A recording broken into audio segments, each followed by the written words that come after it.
Bundan nәq 100 ел элек, 1920 елның 27 майында ТССР төзелү турында декрет имзалана. Бер гасырлык вакыт аралыгында нәрсәләргә ирешеп булды. ТССР тарихындагы иң истәлекле вакыйгалар турында сөйләшербез. Без бүген дә онлайн режимда эшлибез, әңгәмәдәшләр Skype аша элемтәдә. Хәерле кич исәмсез, эфирда Таяны нуктасы тапшыруы, студияда Алмаз Хафиятов. Хәерле кич, мөхтәрәм кунаклар, дөрестән дә ТССР төзелүгә 100 ел. Искәндәр әфәнде, менә әлеге бәйрәмнең әһәмияте турында иңелек әйтеп китсәк иде. Халык өчен, безнең республика өчен һәм шулай әйтеп була микән, безнең Татарстан тарихы нәкъ менә әлеге көннән 27 майдан башланып китте рәсми рәвештә дип. Монда инде бу сорауның берничә юнәлеше бар.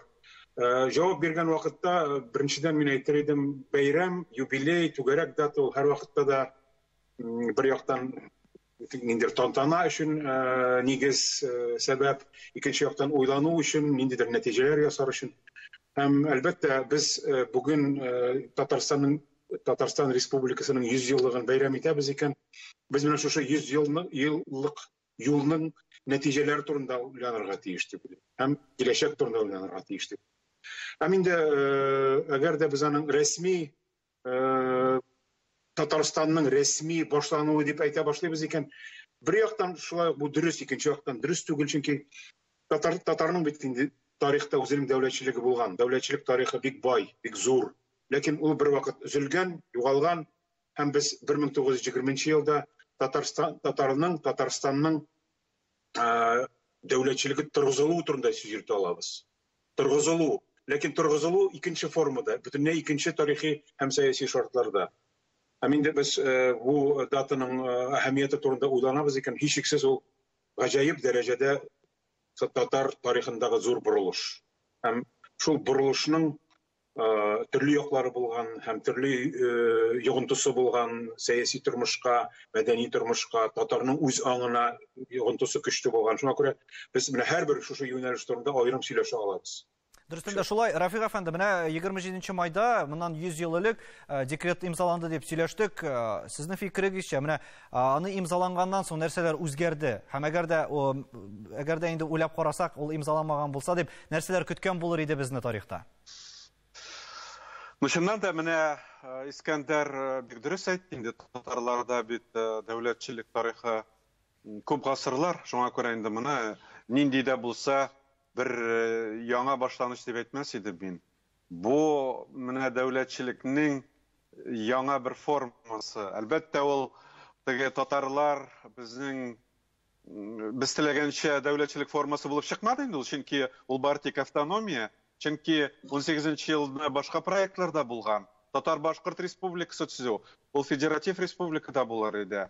Ләкин менә бәлки 17 елгы революциядан соң татар зыялылары күп идеялар белән чыкканга күрә, инде булак арты республикалар һәм башкалар булганга, бәлки Совет хөкүмәте безгә менә шушы әйдәгез инде автономия булса да бирик дип шул дәрәҗәдә дәүләтчелек биргәннәр. Һәм шуңа күрә дә автономияның булуы бик мөһим, чөнки бер нәрсә дә булмауы да мөмкин иде. Шул автономия сарында татарлар Совет хакимияте елларында үзләренең шактый мәнфәгатьләрен тормышка ашыра алдылар инде, әлбәттә. Шуңа күрә автономияның тарихта роле зур дип әйтер идем мин. Бәйрәм уңайыннан безгә видео котлаулар да килеп иреште. Бергәләп карап алыйк, аннары тапшыруыбызны дәвам иттерербез. Бәйрәм кичендә мин сезнең барыгызга да Язучылар берлеге исеменнән сәламәтлек, озын гомер, киләчәктә Татарстаныбызда мөстәкыйль, матур итеп, күп милләтле булып яшәүебезне телим. Бүгенге бәйрәмне берничә буын Татарстанлылары якын айткан. Шуның өчен иң беренче бөтен ветераннарга, бөтен дәүләт эшлеклеләр, алар сугыш ветераннарымы, тылда Татарстанны саклап калучылармы һәм үз көчләрен салып уңышларга ирештергән кешеләрме, барысына да иң беренче зур рәхмәт, чөнки һәр яңа буын Татарстанның ышанычлы нигезеннән үзенең тормышын башлый ала. Татарстаныбызның киләчәген мин бары тик матур итеп күз алдына китерәм. Әгәр дә шулай булмаса, алга барыш булмас иде. Шуңа күрә мин бүген Татарстаныбызның туган көн бәйрәм иткән вакытларда үзебезнең республикабызда яшәүче һәммә милләттәшебезгә, һәммә кешегә бары тик якты өметләр генә телим. Якты өметләр, яңадан яңа уңышлар телим. Bütün республика белән әлеге бәйрәмне зурлап үткәргә хыялланган идек, ләкин тормыш берникадәр билгеле сәбәпләр аркасында үзгәрешләр кертте. Илдар әфәнде, сезнең архив менән ниндирәк эшчәнлек алып барды һәм планнарыгыз үзгәрдеме әлеге пандемиядан соң дип әйтик инде? Без 100 еллыкка дөресен әйткәндә әзерләнәбез инде 1-3 елдыр инде. Иң мөһим проектларның берсе ул 100 еллыкка багышланган норматив правовой актларны цифрлаштыру һәм инде аларны интернет шилтәренә урнаштыру. Безнең бердәм информацион архив системасы бар. Ансы күпшегә мәгълүм. Һәм инде шушы актлар, димәк инде менә бер 100 еллык, соңгы 100 еллыкка шушы вакытта чыккан актлар, алар цифрлаштырылган һәм инде интернетта урнаштырылган. Икенче проект, шундый ук зур дип әйтергә кирәк, ул материаллар һәм документлар җыентыгы ясау. Һәм мин анда сезгә күрсәтәм дә әле. Менә шушындырак кыяфәттә алар. Әйме, монсы менә альбом рәвешендә, менә монсы менә инде шул документлар җыентыгы рәвешендә. Аллага шөкер, 2 томда чыкты. Аларны ясауда инде зур роль уйнады аның авторы мәрхүм Җәүдәт Сәлимович Миннуллин. Сүзем дуга булсын аңа. Һәм инде шушы җыентыкларда тупланган документлар беренчедән төп проектлар дип әйтик инде, полемика. Ул 20-нче елга гына карамый, һәм инде 17-нче, 18-нче, 19-нче елларны да исәпкә ала. Һәм шушы җыентыкларда күрсәтелгән бөтен процесслар. Демәк, бу әйтеп кителгән инде проектлар. Шул Татар Башкорт Республикасында кергәнендә альтернатив проектларда, милли мәдәни автономия проектлары да кергән. Барысы да шунда тупларган. Һәм без үзебезнең тапшыруда да күп сөйләштек инде ТССР тарихы турында да. Искәндәр әфәнде, сезнең белән дә фикер алышкан идек. Менә әгәр дә кыскача гына тагын бер кат инде күз салып алсак дип әйтик, менә яңадан искә төшерсәк, төп нинди вакыйгаларны билгеләп була икән ТССР тарихында. Безнең тормышка йогынты ясаган сәяси, мәдәни, бәлки халыкара дәрәҗәдә йогынтысы булган дип әйтик. Нәрсәләр искә төшә сезнең? Мин монда нәрсәгә игътибар итәр идем. Бигрәк тә 20-нче еллардагы менә шуны үзенә күрә теге күңел ачылып китү һәм халыктагы менә үзенә күрә эйфория туган. Һәм әлбәттә менә шушы революцион хисләр йогынтысы астында шуннан да милли юнәлештә, милли мәдәният юнәлешендә, милли үзаң үстерү юнәлешендә шактый зур эшләр эшләнгән булган. Мәсәлән, менә мин алыр идем шундый бер сәясәтне, аны русча реализация татарского языка дип атыйлар 20-нче елларда. Ул вакытта менә чын мәгънәдә татар теленә дәүләт теле статусы бирелү өстендә бик зур эшләр алып барылган. Һәм аны бөтен теге хөкүмәт органнарына, көндәлек тормышына кертү. Гомумән һәр адымда татар теленең барлыгын күрсәтү өстендә бик зур эшләр алып барылган. Һәм чыннан да менә мин һаман искә төшерәм, безнең мәрхүм укытучыбыз профессор Вульфсон, ул 1920 елда туган иде, ләкин ул менә үсмер вакытта, яшь бала вакытта ул Казанда туып үскән. Ул искә төшерәдер, менә шушы юнәлештә шактый зур эшләр алып барганлыгын һәм үзенең теге татарча өйрәнелгәнлеген сөйлидер ул безгә һәр вакытта, менә 20 елларда. Балачага вакытында. Һәм әлбәттә менә бу очракта татар мәдәниятының үсеше, татарда сәяси культураның үсеше, мин бигрәк тә шушы юнәлешләргә игътибар бирер идем. Гомумән, ул 20-нче еллардагы татар үз аңының үсеше нык кына үсеп киткән булган. Әлбәттә анда ул кителгән, әлбәттә ул мәкерле, әлбәттә ул безне бүтән яктан да канәгатьләндерерлек түгел, ләкин барыбер ул үзенә күрә импульс, үзенә күрә этәргеч, үзенә күрә безнең өчен хәзерге көндә сабак.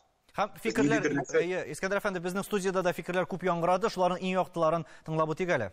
Илдә, республикада бер татар мәктәбе ябылмады, бер укытучы куелмады. Илбасар дошман. Идел буена барып җиткәндә Сталинград янында да bir мәктәпнең кул күтәрелмәде. Илнең иң зур үсеше шушы чорларда булган миңа калсаймы. Менә бу 100 еллык юбилей никадәр юбилейны үзенә берләштергән бит ул хәзер. Безнең беренче шәһәрләребез Түбән Кама, Шаллы төзелгән шул вакыттаймы. Әле Казан 600 мең халыклы гына иде. Безнең гомумән әйткәндә, әле беренче фонтаннар шул чорда чыккан. Безнең бу юбилей бик күп зур юбилейлардан. Исегезгә төшерәбез, без моны әле бу афәтләр башланганчы яздырган идек, һәм ул вакытта әле студиягә да җыелырга мөмкинлек бар иде. Рафик әфәнде, сәяси өлкәне алсак, менә монда нинди зур казанышларга ирешеп булды дип саныйсыз? Чыннан да менә автономия инде ул. Теге дәүләтчелекнең ул иң примитив рәвешендә Совет хакимияте безгә төшеп бирде. Ләкин шулай да менә биредә инде күп фикерләр яңгырады, мин күбесе белән килешәм. Чыннан да бик зур эшләр эшләнде. Шуларның берсе менә телне саклау буенча әйтер идем. Менә биредә ассызыклап әйтергә кирәк.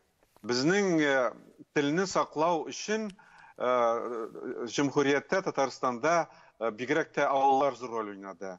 Менә дөресен әйткәндә инде Казан татар телен саклап калуда зур роль уйнады дип әйтә алмыйм мин.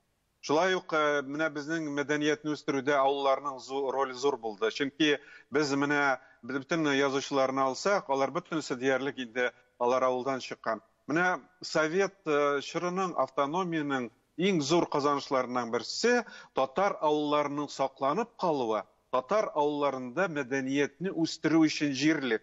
Мәсәлән, мин үзем дә Совет чорында үскән кеше буларак татар мәктәбен бетердем һәм шуңа күрә аннан соң әле татар мәктәбен генә бетерү түгел, мин Казан дәүләт университетына килеп татар телендә тарихтан имтихан биреп кирдем. Шуңа күрә менә автономия ул кайбер безнең милли җирлектә традицияларны саклап калу өчен зур роль уйнады. Рафик әфәнде, фикерегезне онытмагыз, милли үзенчәлекләр турында әле без рекламадан соң да сөйләшүне дәвам иттерербез.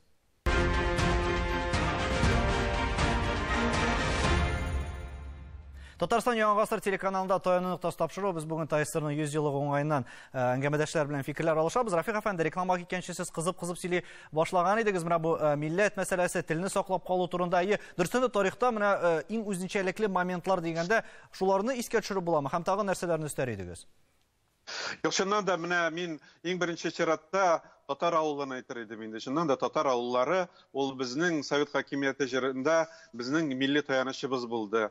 Кызганычка каршы безнең татар шәһәрләре алар 16 гасырдан соң инде булай да юк иде. Һәм шуңа күрә шәһәрләрдә профессиональ мәдәният ул үсте, ләкин аның өчен мөмкинлекләр аз иде. Гомумән менә татарларда автономия гына булса да, аның статусы ул Россиядә аерылып тора иде, һич шиксез. Без аны башка автономиялар белән чагыштыра алмыйбыз. Аны Мәскәүдә бик яхшы аңлады. Безнең автономия ул кайбер өлкәләрдә мөстәкыйльлек ягыннан, бәлки ул федератив республикаларда якын килгәндер. Һәм шуңа күрә дә ул Татарстан автономияле республикасы һич шиксез аның Россия тормышында роле шактый зур булды. Бер караганда 100 ел күп тә кебек, икенче яктан караганда аз да кебек. Илдар әфәнде, менә материалларын туплаганда, эшләүдә ниндидер кыенлыклар тудымы? Әллә барысы да җайлы гына эшләндеме? Инде бу дөресен әйткәндә инде провокатив дип әйтергә кирәк бу сорау. Архив эшендә ни хикмәте бар? Монда нәрсәгә тотсаң да ул ачылыш. Гадәтчә. Һәр проблеманың бар яңа контекстлары, әйме. Без каядыр менә безнең алдан эшләгән, тикшергән галимнәрнең нәрсәседер каядыр вакытлары җитмәгән, кайдадыр игътибарлары җитмәгән. Һәм инде шушы документларны табу үзенә карата үзенә бер зур эш. Әмма дә ләкин монда әйтергә кирәк, әйме, менә 100 еллыкның шушы дип әйтергә кирәк зур нукталары алар инде билгеле. Шул ук мәсәлән безнең 20 елга караган 3 датабыз бар, әйме, республика башы дип әйтергә кирәк. Инде менә 100 ел дәвамында менә мин өстәп әйтәсем килә.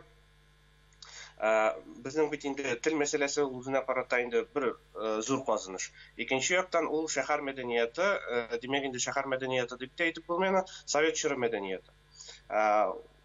ул документлар да шактый чыгарылган, басылган дип әйтергә кирәк. Мәсәлән, шул татар театры дигән бер зур төшенчә, әйме оперный театр бер зур төшенчә. Алар барысы да формалашкан шул вакытта һәм инде шул ук федеральный центр дип әйтергә кирәк, бу эштә зур роль уйнарган. Һәм инде ул яктан без рәхмәтле булырга тиеш. Икенче яктан тагын бер зур проблема бар.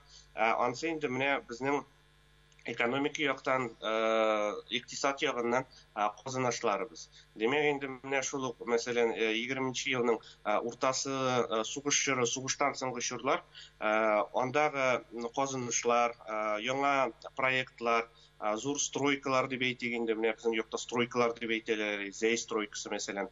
Алар барысы да шул вакытта булдырылган. Демәк, инде менә формаль яктан караганда безнең республикабыз 2-3тән торган инде. Менә мәсәлән, сугышка кадәр. Әйме? Чөнки кама арты тигәгә ул гомумән бүтән дөнья. Инфраструктура ягыннан республиканың кайбер өлешләре читтә торганнар, демәк, аларның бернинди дә тимир юл булмаган дип әйтү миндә, әйме? Элемтәләре бик начар булган. Мәсәлән, булган Бөгелмә тимир юлы, әйме? Ул Казан тимир юлы белән берничә китә бәйләнмәгән. Республика 2-3тән торган.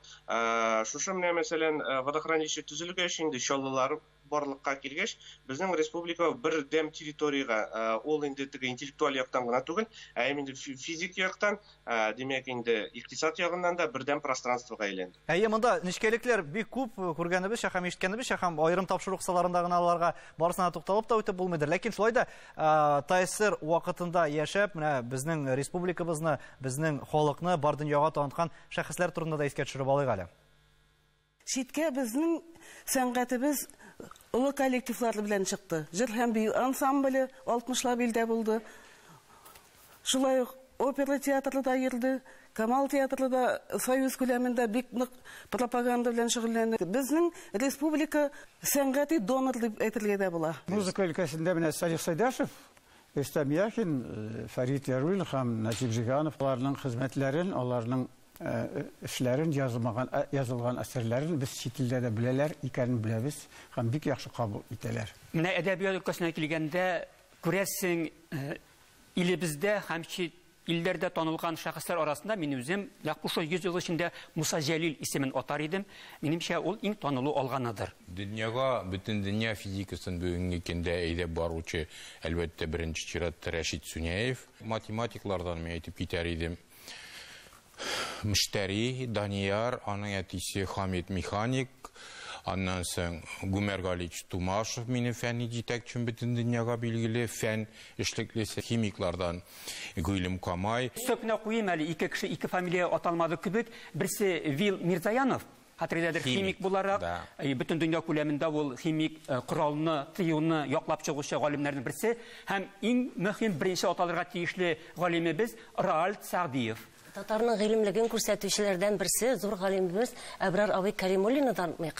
Академик Әбрар абый Кәлимуллин бөтен дөньяга безнең татар китабын танытты. Татарстан Республикасы автономия төзелгәннән башлап беренче елларында ук таныткан ул рәссамнар безнең. Беренче чиратта ул безнең китап бизәү осталары 25нче елда, 27нче елда һәм 30нчы елларда халыкара күргәзмәләрдә, китап салоннарында, Парижда безне таныткан Шакир Мөхәммәтҗанов һәм инде безнең беренче алифбаны бизәүче Шакирҗан Тагировның улы дөнья күләм танылган Фаик Таһировларны атар идем мин. Һәм инде безнең аксакалыбыз Бакыяга Урманчыны белмәгән даирә юктыр. Искәндәр әфәнде, менә хәзерге вакытка әйләнеп кайтсак, ТСР аңлашыла. Әгәр дә тарихи, бәлки сәяси күпмедер моментларны без шулай ук исәпкә алсак, ничек уйлыйсыз, элеккеге вакыйгалар, менә шул ТСР чорында булган вакыйгалар, алар безнең бүгенге торышны формалаштырды дип бәяләп буламы? Һәм безнең бүгенге башка регионнар белән чагыштырганда, бүгенге хәлебез нәкъ менә шул чорда инде аңа нигез салынганмы? Әллә алар инде вакыт аралыгы һәм вакыт узу белән генә бәйлеме? Әйе, без монда инде тарихи ниндидер закончалыклар турында уйлана башласак, шунысын әйтергә кирәк. Тарихта бит бер нәрсә дә эзсез калмый һәм бер нәрсә дә нигезсез барлыкка килми. Шуңа күрә менә безнең бүгенге халәтебез, бүгенге хәлләребез, бүгенге тормышыбыз һәм бүгенге көн үзенчәлекләре, алар барысы да элекке тормыш белән һәм тарихта булган вакыйгалар белән бәйле. Шуларның нигезендә барлыкка килгән. Һәм без әлбәттә үзебезнең үткән менә шушы 100 ел эчендә 100 ел дәвамында үткән юлыбызга бәя бирә башласак, без анда әлбәттә зур казанышлар да күрәбез. Һәм без әлбәттә анда югалтулар да күрәбез, хаталар да күрәбез. Һәм минемчә без менә бүген үзебезнең хәзерге көнебез турында уйланабыз икән. Без менә шушы тарихи тәҗрибәдән ниндидер гыйбрәт алырга тиешбез. Һәм шушы булган хәлләргә үзенә күрә аек һәм шул вакытта тирән бәя бирергә тиешбез. Менә безнең тормышыбызда ул казанышлар яки хаталар нинди урын алып торалар. Без аларга таянып нәрсәгә өйрәнә алабыз. Һәм әлбәттә без бүген хәзерге көнне бәяләгән вакытта башка халыклар турында да уйланабыз, һәм башка өлкәләр, башка республикаларның тәҗрибәсенә дә күз салабыз. Әлбәттә татарның горурланырлык яклары бик күп. Без зур милләт, без күп санлы милләт. Шул вакытта теге бурчуга хәлләр дә шактый күп, безнең бурчуган мәсьәләләр дә шактый күп, тел мәсьәләсендә, укыту мәсьәләсендә, мәгариф өлкәсендә дә, шәһәр структурасы, авыл структурасының хәлләре турында уйланганда да. Һәм менә әйткәнемчә, бәйрәм ул тантана, шул вакытта бәйрәм ул уйлану.